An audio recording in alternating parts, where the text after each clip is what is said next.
During the summer of 2003, events in the northeastern United States involving a strange, human-like creature sparked brief local media interest.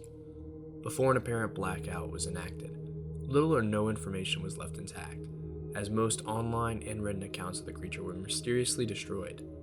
Primarily focused in rural New York State and once found in Idaho, self-proclaimed witnesses told stories of their encounters with a creature of unknown origin. Emotions ranged from extremely traumatic levels of fright and discomfort to an almost childlike sense of playfulness and curiosity. While their published versions are no longer on record, the memories remain powerful. Several of the involved parties began looking for an answer that year. In early 2006, the collaboration has accumulated nearly 24 documents dating between the 12th century and present day, spanning 4 continents. In almost all cases, the stories were identical. I've been in contact with a member of this group and was able to get some excerpts from their upcoming book. A Suicide Note, 1964. As I prepare to take my life, I feel it's necessary to assuage any guilt or pain I have introduced through this act. It is not the fault of anyone other than him. For once I awoke and felt his presence, and once I awoke and saw his form. Once again I awoke and heard his voice, and looked into his eyes.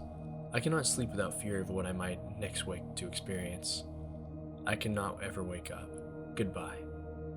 Found in the same wind box were 2 empty envelopes addressing to William and Rose, and 1 loose personal letter with no envelope. Dearest Lenny, I have prayed for you. He spoke your name. A journal entry, translated from Spanish, 1880. I have experienced the greatest terror. I have experienced the greatest terror. I have experienced the greatest terror. I see his eyes when I close mine. They are hollow, black. They saw me and pierced me. His wet hand. I will not sleep. His voice. Unintelligible in text. A Mariner's Log, 1691. He came to me in my sleep. From the foot of my bed, I felt the sensation. He took everything.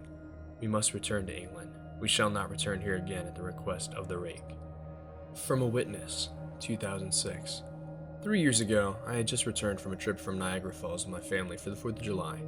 We were all very exhausted after a long day of driving, so my husband and I put the kids right to bed and called it a night. At about 4 a.m., I woke up thinking my husband had gotten up to use the restroom. I used the moment to steal back the sheets, only to wake him up in the process. I apologized and told him I thought he got out of bed. When he turned to face me, he gasped and pulled his feet up from the end of the bed so quickly his knee almost knocked me off the bed. He then grabbed me and said nothing. After adjusting to the dark for half a second, I was able to see what caused the strange reaction. At the foot of the bed, sitting and facing away from us, there was what appeared to be a naked man or a large hairless dog of some sort. Its body position was disturbing and unnatural, as if it had just been hit by a car or something. For some reason, I was not instantly frightened by it, but more concerned to its condition. At this point, I was somewhat under the assumption that we were supposed to help him. My husband was peering over his arm and knee, tucked into the fetal position, occasionally glancing at me before returning to the creature.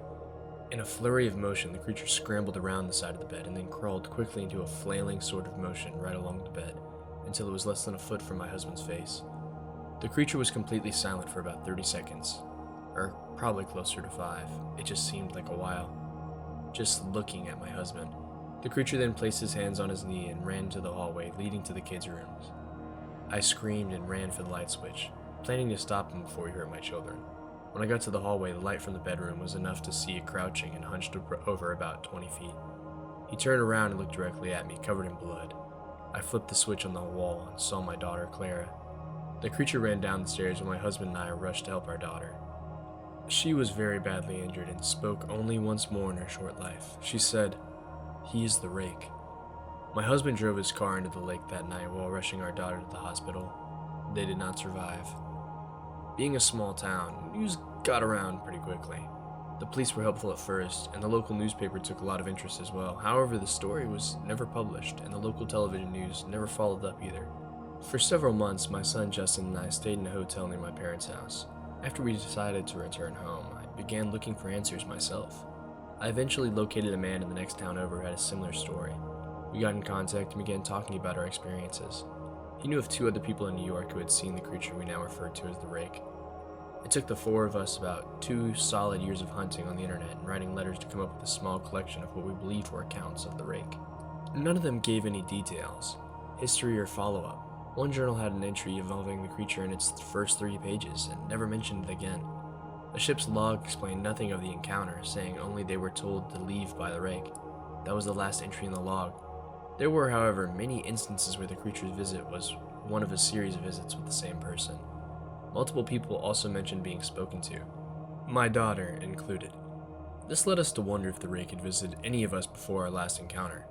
I set up a digital recorder near my bed and left it running all night, every night for 2 weeks. I would tediously scan through the sounds of me rolling around in bed each day when I woke up. By the end of the second week, I was quite used to the occasional sound of sleep while blurring through the recording at 8 times the normal speed. This still took almost an hour every day. On the last day of the third week, I thought I heard something different. What I found was a shrill voice. It was the Rake.